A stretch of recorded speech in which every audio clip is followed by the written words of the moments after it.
तो कहानी की शुरुआत में हम एक वॉर के दौरान डैन और उसके साथियों को पानी में गिरते हुए देखते हैं। यहाँ से 28 साल पहले की कहानी बताई जाती है, जहाँ डैन एक हाई स्कूल में बायोलॉजी का टीचर होता है। डैन अपनी वाइफ एमी और बेटी मूरी के साथ रहता है। डैन को आर्मी रिसर्च लैब में काम करने का इंटरेस्ट होता है, इसलिए उसने आर्मी रिसर्च लैब में जॉब अप्लाई किया होता है, जिसका आज ही के दिन इंटरव्यू है। डैन अपने घर जाता है। आज उसके घर में क्रिसमस पार्टी होती है। तभी डैन एमी को इंटरव्यू के बारे में बताता है, जिस पर एमी उसे गुस्सा होती है, क्योंकि वो चाहती है कि डैन आज का दिन उसकी फैमिली के साथ स्पेंड करे। साथ ही एमी बताती है कि तुम्हारे पिता ने मूरी को क्रिसमस कार्ड भेजा है, जिससे डैन को गुस्सा आता है, क्योंकि वो अपने पिता से नफरत करता है। असल में उसके पिता ने उसे छोड़ दिया था, तब से ही डैन उनसे बात नहीं करता है। इसके बाद डैन अपने इंटरव्यू के लिए जा रहा होता है, जिस दौरान उसे कॉल से पता चलता है कि उन्होंने उसको रिजेक्ट करके वो जॉब किसी और को दे दी है। डैन को बहुत गुस्सा आता है और वो अपनी फाइल को डस्टबिन में डालकर घर के अंदर आ जाता है, जहाँ वो मूरी और एमी के साथ बैठकर फुटबॉल मैच देखने लगता है। जिस दौरान बीच मैच में अचानक एक पोर्टल खुलता है और देखते ही देखते उसके अंदर से बहुत सारे सोल्जर्स बाहर आते हैं। इन सोल्जर्स की लीडर लेफ्टिनेंट हार्ट भी वहां आती है, जो सभी लोगों को बताती है कि वो लोग फ्यूचर से आए हैं, जहां 2051 में व्हाइट स्पाइक्स नाम के एलियन और इंसानों के बीच जंग छिड़ गई है और वो इस जंग में हार रहे हैं। अगर ऐसा ही चलता रहा तो अगले 11 महीने में पूरी धरती से इंसानों का खात्मा हो जाएगा। हार्ट सभी को हेल्प करने का कहती है ताकि वो इस जंग में जीत सकें। इस इंसिडेंट के बाद सभी देश उनकी हेल्प के लिए आम लोगों को सेना में भर्ती करके उन्हें फ्यूचर में भेजते हैं, पर फिर भी फ्यूचर वाली दुनिया में इंसानों की आबादी 5 लाख से कम बचती है। साथ ही फ्यूचर में भेजे 50% लोगों के जान गंवाने से अब लोग फ्यूचर में जाने के लिए सवाल उठाने लगते हैं, जिसके चलते सभी फ्यूचर में जाने के लिए विरोध करने लगते हैं। असल में सभी को सिर्फ 7 दिन के लिए भेजा जाता है। अगर वो 7 दिनों तक वहाँ जिंदा रहे तो वापस पास्ट में आ जाते हैं। इधर मूरी भी इस बात से परेशान होकर रोने लगती है और अपनी माँ को कहती है कि वो कभी भी फ्यूचर में ना जाए। तभी डैन वहाँ आता है और मूरी से बात करके उसे शांत करता है। अगले दिन जब डैन क्लास में होता है तब उसके फोन में एक अलर्ट मैसेज आता है। असल में डैन को जल्द से जल्द आर्मी रिसर्च सेंटर में आने का कहा जाता है। डैन जल्दी से वहाँ जाता है क्योंकि उसे लग रहा था कि उसे अब जॉब मिल जाएगी, लेकिन यहाँ आने पर सोल्जर उसके हाथ को एक मशीन में डालते हैं। तब डैन को पता चलता है कि वो लोग उसे फ्यूचर में लड़ने के लिए भेजने वाले हैं। वो डैन को ये भी बताते हैं कि उसकी 7 साल में डेथ हो जाएगी। डैन उनसे कुछ पूछ पाता तभी उसके हाथ में एक डिवाइस लगा दिया जाता है ताकि वो लोग डैन को ट्रैक कर सकें, और उसे बताया जाता है कि अगर उसने इस डिवाइस के साथ छेड़छाड़ की तो उसे जेल भी हो सकती है। अब डैन को 24 घंटे के अंदर अपने पर्सनल काम निपटाने को कहा जाता है, क्योंकि उसके बाद उसे जंग के लिए ट्रेन किया जाएगा। ये सब डैन की मर्जी के बिना हुआ था, पर अब वो कुछ नहीं कर सकता था। तभी हम एमी को देखते हैं, जो कि एक थेरेपिस्ट है और फ्यूचर से वापस आए लोगों की काउंसलिंग करती है। इसके बाद वहाँ डैन आता है और एमी को बताता है कि उसे 2051 में भेज रहे हैं। एमी जानती थी कि वहाँ से वापस आना मुश्किल है, इसलिए वो डैन को वहाँ जाने से मना करती है, जिस पर डैन बताता है कि उन्होंने मेरे हाथ पर ट्रैकर लगा दिया है, इसलिए अब चाहकर भी वो कुछ नहीं कर सकता। जिस पर एमी डैन को उसके पिता की हेल्प लेने को कहती है, क्योंकि सिर्फ उसके पिता ही उस डिवाइस को बाहर निकाल सकते हैं। इसके बाद वो अपने पिता के पास जाता है, जहाँ उसके पिता डिवाइस को निकालने के लिए तैयार हो जाते हैं, पर पुरानी बातों को याद करते हुए दोनों के बीच बहस होने लगती है। इसलिए डैन गुस्से में उस डिवाइस को निकलवाए बिना ही वहाँ से चला जाता है और एमी को बताता है कि उसे जंग लड़ने जाना ही पड़ेगा। ये जानकर एमी बहुत रोती है,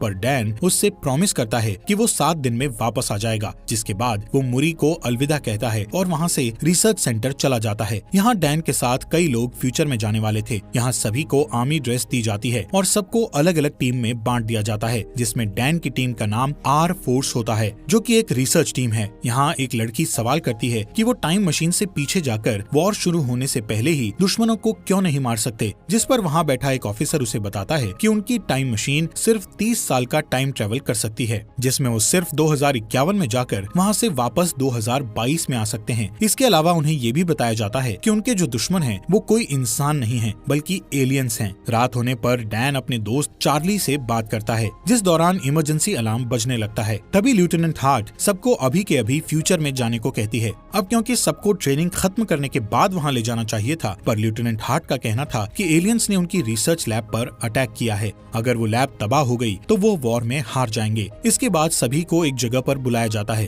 और फिर एक एक करके उन्हें फ्यूचर में भेजने लगते हैं, जिस दौरान सिस्टम में कुछ खराबी आ जाती है, जिसके कारण वो सभी जमीन पर पहुंचने की जगह आसमान में ही रह जाते हैं और फिर एक एक करके सभी नीचे गिरने लगते हैं। ये वही सीन था जो हमें कहानी की शुरुआत में दिखाया था। यहाँ डैन और कुछ लोग एक स्विमिंग पूल में गिरते हैं, जबकि बाकी के लोग जमीन पर गिरकर मर जाते हैं। यहाँ के हालात देखकर वो सभी दंग रह जाते हैं, क्योंकि हर तरफ सिर्फ एलियंस थे। इसके बाद हम फ्यूचर की दुनिया की कर्नल को देखते हैं, जो बचे हुए लोगों से कांटेक्ट करती है। वो डैन को टीम लीडर बनाते हुए कहती है कि उसे रिसर्च लैब में फंसे लोगों को बचाना होगा। डैन अपनी टीम के साथ लैब की ओर निकल जाता है। सभी लैब पहुंच जाते हैं और देखते हैं कि एलियंस ने सभी लोगों को मार दिया है। जब कर्नल को इस बारे में पता चलता है तो वो बहुत दुखी होती है और डैन को लैब में रखी हार्ड ड्राइव लाने को कहती है। इन लोगों के पास ज्यादा टाइम नहीं होता है, क्योंकि एलियंस लैब में आने वाले थे। जिसके बाद कर्नल डैन को लैब में रखी सभी बायोलॉजिकल मटेरियल भी साथ लाने को कहती है, जिस दौरान वहाँ एलियंस भी आने लगते हैं। इसलिए यहाँ की आर्मी लैब पर बॉम्ब गिराकर उसे पूरी तरह तबाह करने के लिए निकल जाती है। कर्नल बताती है कि डैन और उसके साथियों के पास सिर्फ 3 मिनट हैं, जिसके बाद लैब को ब्लास्ट कर दिया जाएगा। पर जब वो लोग लैब के बाहर जा रहे होते हैं, तभी एलियंस उन पर अटैक कर देते हैं। ये एलियंस बहुत ही ताकतवर होते हैं और उन पर गोलियों का कोई असर नहीं होता है। एलियंस के अटैक में डैन के कुछ साथी मारे जाते हैं।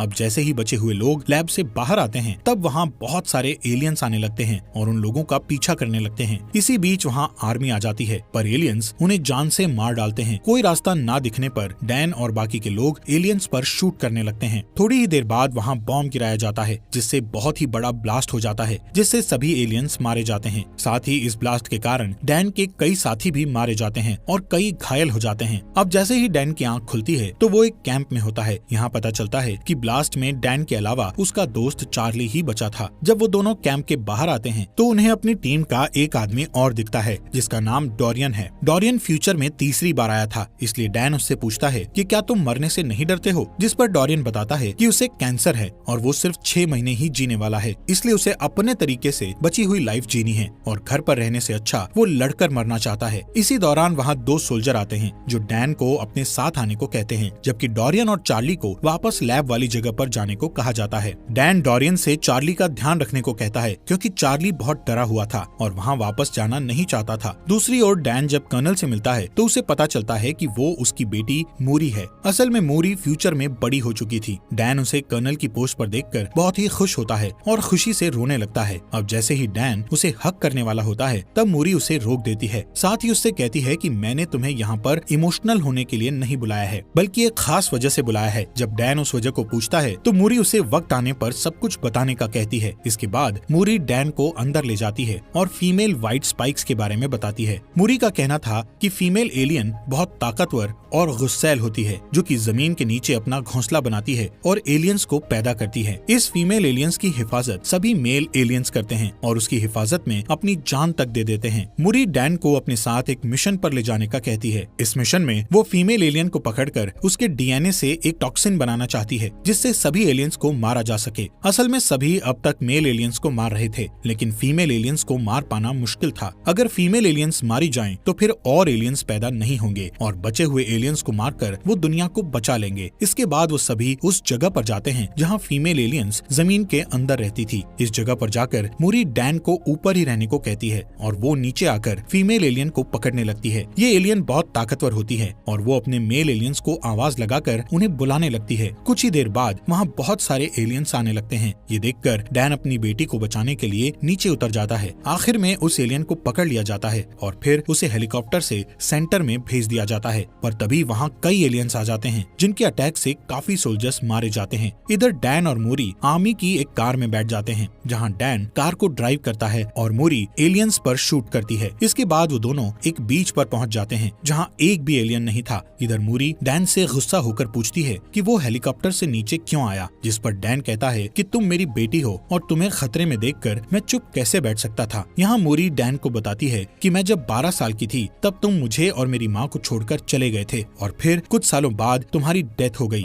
यही कारण था कि मूरी अभी तक डैन को देखकर खुश नहीं थी। मूरी को रोता देख डैन बहुत दुखी होता है। उसे समझ नहीं आ रहा था कि आखिर उसने पास्ट में अपनी फैमिली को क्यों छोड़ा। थोड़ी ही देर बाद वहाँ हेलीकॉप्टर आता है और समुद्र के बीच बने आर्मी सेंटर में ले जाता है। इस जगह को इतना खास बनाया गया था कि कोई भी एलियन वहाँ ना आ सके। इस जगह पर ही उस फीमेल एलियन को रखा गया था। मूरी उसका ब्लड सैंपल लेकर उसका डीएनए निकालती जाती है। डीएनए चेक करने पर उसे पता चलता है कि उसे अभी कई सैंपल लेकर हजारों टेस्ट करने होंगे, तब जाकर एक टॉक्सिन बनेगा। इस टॉक्सिन के बनने के बाद वो सभी एलियंस को आसानी से मार सकेंगे। मूरी सभी डीएनए सैंपल्स पर काम करती है, पर उसे अभी तक परफेक्ट डीएनए सैंपल नहीं मिला था। ये सैंपल सिर्फ 60% और 50% तक सीमित होते थे। मूरी पूरी रात जागकर सैंपल टेस्ट करती है, पर अभी तक उसे कोई अच्छा रिजल्ट नहीं मिलता है। इसके बाद वहाँ डैन आता है और मूरी को रेस्ट करने का कहता है। आज ही के दिन डैन को यहाँ 7 दिन हो चुके थे, इसलिए अब उसे वापस 2022 में जाना था। डैन मूरी से पूछता है कि आखिर उसने उसे यहाँ क्यों बुलाया था, जिस पर मूरी कहती है कि अगर ये टॉक्सिन बन गया तो इसे अपनी दुनिया में वापस लेकर जाना तुम्हारा काम है, क्योंकि यहाँ और टॉक्सिन बनाने में काफी वक्त लग जाएगा। पर जब तुम इसे लेकर अपनी दुनिया में जाओगे तो इसे बनाने के लिए काफी वक्त होगा। जब ये टॉक्सिन बन जाएगा तो वो अपनी दुनिया में वॉर को शुरू होने से रोक सकते हैं। इसी दौरान उन्हें एक डीएनए सैंपल टॉक्सिन 100% होते हुए दिखता है। तभी वो फीमेल एलियन जाग जाती है और जोर जोर से चिल्लाने लगती है, जिसकी आवाज सुनकर सभी मेल एलियंस वहाँ आने लगते हैं। इनकी तादाद इतनी थी कि सबको मारना मुश्किल था। एलियन बुरी तरह सोल्जर्स को मारने लगते हैं। वहीं डैन और मूरी एक साथ होते हैं, जिस दौरान मेल एलियंस उस फीमेल एलियन को आजाद कर देते हैं। अब डैन को जल्द से जल्द उस जगह पर पहुंचना है जहां से वो वापस 2022 में जाएगा, लेकिन इस जगह पर काफी एलियंस आ चुके थे। दोनों उन्हें मारते हुए आगे बढ़ते हैं कि तभी फीमेल एलियन मूरी पर अटैक करके उसे घायल कर देती है। इसके बाद डैन मूरी को लेकर आगे बढ़ता है। तब टाइम ट्रेवल मशीन ऑन हो जाती है। यहाँ मूरी डैन से माफी मांगती है और कहती है कि मैं भी तुमसे बहुत प्यार करती हूँ। डैन अपनी बेटी को भी पास्ट में ले जाना चाहता था, इसलिए वो उसके पास ही बैठ जाता है, पर तभी वहाँ फीमेल एलियन आ जाती है और मूरी को पकड़ लेती है। डैन उसे बचा पाता इससे पहले ही टाइम मशीन द्वारा उसे 2022 में भेज दिया जाता है। यहाँ डैन के साथ साथ चार्ली, डोरियन और बाकी के कुछ लोग भी आए हुए थे। डैन लेफ्टिनेंट हार्ट को वो टॉक्सिन देता है और बड़ी मात्रा में बनाकर फ्यूचर में भेजने का कहता है, जिस पर लेफ्टिनेंट हार्ट बताती है कि अब जंप लिंक बंद हो गया है, यानी कि अब वो टाइम मशीन का यूज नहीं कर सकते हैं, इसलिए वो ये वॉर हार गए हैं। जिसके बाद डैन अपनी वाइफ से मिलता है। डैन फ्यूचर में मूरी की डेथ को लेकर बहुत दुखी था। जब वो घर आकर मूरी को देखता है तो उसे गले लगा लेता है और रात भर उसके रूम में ही बैठा रहता है। जिसके बाद एमी उसके पास आती है। तब डैन उसे फ्यूचर की मूरी के बारे में बताता है। अब डैन फ्यूचर में होने वाले वॉर को रोकने के लिए कुछ करने का सोचता है, इसलिए वो सबसे पहले डोरियन के पास जाता है और उससे एलियन का नेल मांगता है, जो कि डोरियन ने फ्यूचर में जाकर अपने पास रख लिया था। इसके बाद वो दोनों उस नेल को लेकर चार्ली के पास जाते हैं। चार्ली उस नेल पर रिसर्च करता है तो उन्हें पता चलता है कि उनके नेल्स पर ज्वालामुखी की राख लगी हुई है। चार्ली बताता है कि ये राख चाइना में फटे ज्वालामुखी की राख है। तब डैन कहता है कि लेफ्टिनेंट हार्ट ने बताया था एलियन का पहला हमला रशिया में हुआ था, फिर उनके नेल्स में चाइना की ज्वालामुखी की राख क्यों है। तभी डैन को उनका एक स्टूडेंट याद आता है जो कि ज्वालामुखी टॉपिक के बारे में बहुत कुछ जानता था, इसलिए वो तीनों उसके पास जाते हैं, जहाँ स्टूडेंट बताता है कि आज से 1000 साल पहले चाइना में ज्वालामुखी फटा था, जिसकी लहरें रशिया तक भी पहुँच गई थी और फिर वो राख में बदलकर वहीं पर जम गई थी। फिर कुछ समय बीतने के बाद वो जगह बर्फ से ढक गई। ये सब जानने के बाद वो समझ जाते हैं कि जरूर कोई एलियन शिप वहाँ आई होगी और फिर बर्फ ढकने के कारण वो वहीं दब गए होंगे, जो कि 2051 में बर्फ पिघलने के बाद धरती के ऊपर आ गए। इसके बाद डैन और चार्ली डिफेंस ऑफ सिक्योरिटी के पास जाकर उन्हें सारी थियोरी बताते हैं और रशिया जाकर सभी एलियंस को वॉर के पहले ही मारने को कहते हैं, लेकिन वो उन दोनों की थियोरी पर यकीन नहीं करता है, इसलिए उनका साथ देने से मना कर देता है। इसलिए वो तीनों खुद ही वहाँ जाकर उन एलियंस को मारने का सोचते हैं। अब डैन अपने पिता से हेल्प मांगने के लिए जाता है क्योंकि उनके पास प्लेन था। डैन अपने पिता को सारी बात बताता है और कहता है कि उसे एलियंस को मारने के लिए रशिया के ग्लेशियर आइलैंड पर जाना होगा, जिसके लिए उसे उनके प्लेन और एक पायलट की जरूरत है। डैन के पिता उसकी बात मान जाते हैं और साथ चलने के लिए रेडी हो जाते हैं। इसके अलावा डैन लेफ्टिनेंट हार्ट की मदद से बहुत सारा टॉक्सिन बनवा चुका था, जिसे लेकर वो रशिया चले जाते हैं। यहाँ डैन अपने साथ एक टीम लेकर गया हुआ था। वो सभी ग्लेशियर आइलैंड के ऊपर पहुँच जाते हैं और एक ब्लास्ट करके जमीन के नीचे जाते हैं, जहाँ उन्हें एक एलियन शिप दिखाई देती है जो कि काफी टाइम पहले क्रैश हो गई थी। वो अंदर जाकर देखते हैं तो उन्हें एलियंस की डेड बॉडीज दिखती हैं। यहाँ उन्हें पता चलता है कि कुछ एलियंस अपने आप को जिंदा रखने के लिए सो रहे हैं, जिसके बाद वो अभी टॉक्सिन से उन एलियंस को मारने लगते हैं, जिस दौरान फीमेल एलियन जाग जाती है और उन सब पर हमला कर देती है। तब डोरियन सबको शिप से बाहर जाने का कहकर शिप को ब्लास्ट करके सब कुछ खत्म करने का कहता है। इसके बाद वो सभी एलियंस एक एक करके बाहर आने लगते हैं, जिन्हें डैन के पिता शूट करके मारते हैं, लेकिन ज्यादा एलियन होने के कारण डोरियन को शिप ब्लास्ट करनी पड़ती है, जिससे डोरियन की भी डेथ हो जाती है। यहाँ सिर्फ चार्ली, डैन और उसके पिता ही बचे थे। डैन के पिता बताते हैं कि एक एलियन यहाँ से भाग गया है। अब दोनों दोनों उसे ढूंढते हैं और चालाकी से उस पर शूट करते हैं। ये वही फीमेल एलियन होती है जो कि बहुत ताकतवर है और उसे आसानी से मार पाना बहुत मुश्किल है। तभी वो वहाँ से भागकर छुप जाती है और डैन पर अटैक करती है। ये देख डैन के पिता उस पर अटैक करके डैन को बचाते हैं, पर थोड़ी देर बाद वो डैन के पिता पर अटैक करती है। तब डैन जल्दी से उठकर उस एलियन को जान से मार देता है। इसके बाद डैन अपने घर आ जाता है और उसके साथ उसके पिता भी होते हैं। अब डैन डिसाइड करता है कि वो ऐसी कोई गलती नहीं करेगा जिससे उसका परिवार बिखर जाए। और इसी के साथ ये मूवी यहीं पर खत्म हो जाती है। दोस्तों, आपका दिल से